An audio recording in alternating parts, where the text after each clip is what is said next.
Hello, Dr. Erickson and everyone else who's going to view this from the class or on my YouTube channel. This is Josh, and for this project, for this type of text that I selected, I went with user manuals, also known as owner's manuals, operator manuals. So I have 6 samples here. What we'll be working with are a user manual for my French press coffee maker, a manual for my Lodge cast iron pans, owner's manual for the perfect pull-up bar. This is the Secura milk frother that I use for making my cappuccinos at home every day. This is owner's manual for a Subaru Crosstrek. That's the car that I drive. And lastly, I can't get this one to stay flat. This is a manual for my electric lawnmower from Greenworks. So as far as Halliday's functions of language, there's really 2 I see going on with owner's manuals. Firstly, obviously the regulatory, so these are designed to give instructions, but they can be representational too because they're conveying information and in general things that should be known, before beginning any type of process, whether it's assembly or repair. Things you need to know before you even read the instructions. So let's look at some features. Firstly, for the covers, let's make the stack here again. There's usually a brand logo, a model name or number for the product. So here we have French press coffee maker, and then an image of the product. And some of these are very basic, like on the coffee maker and the Greenworks lawnmower. And then some of these use more attractive images like this one. Obviously, because I never installed this pull-up bar, it's still in the box. I don't look like this guy. And some of them are quite colorful.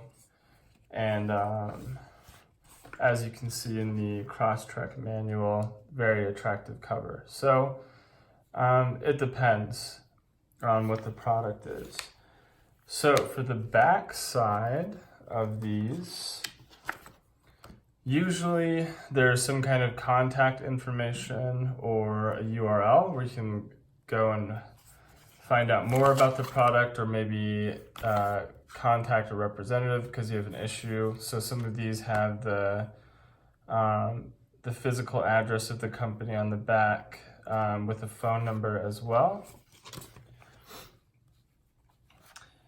And then sometimes there's a code identifying the exact manual that you're reading.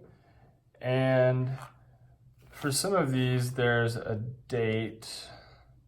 I think this one has a date here, and it actually tells you that this manual was revised at some time. I believe that's what REV means. So, obviously problems happen maybe with safety concerns, and manuals are updated.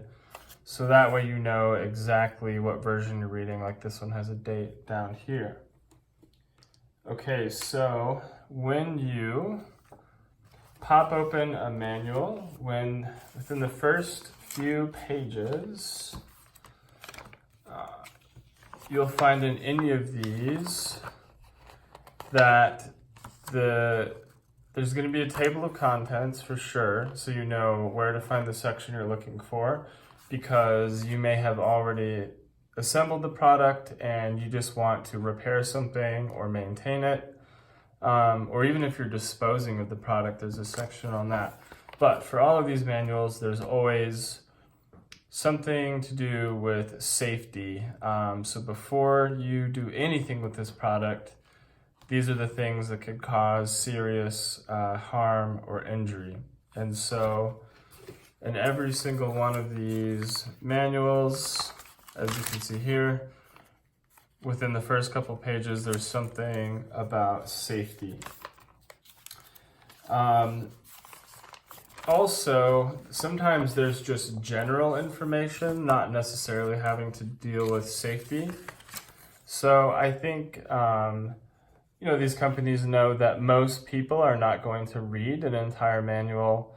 They might just, pop it open one time before using the product. So what Lodge has done here is they've compiled all of the most important information about their product right here within the inside of the manuals, because they know that if someone isn't going to, flip through this or fold it open, at least they will know this information, the basics, as it says.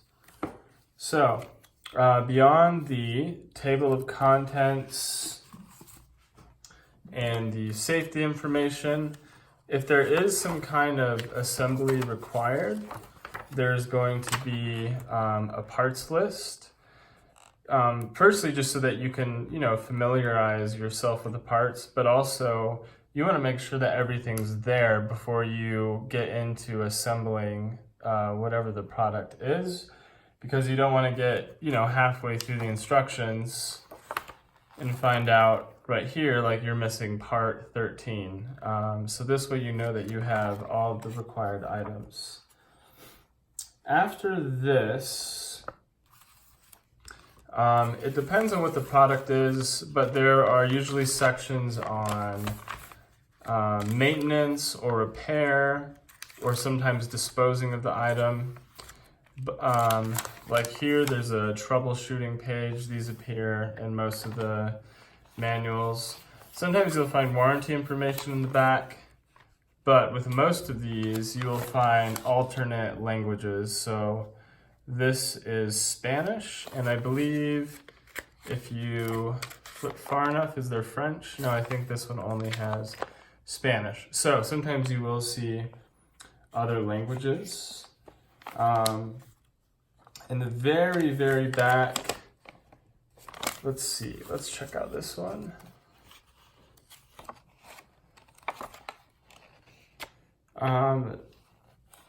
This one actually has some guidelines on exercises.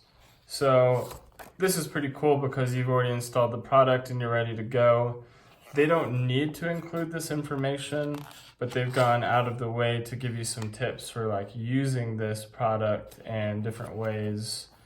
Also warm-ups and cool-downs, so other ways you can prevent injury.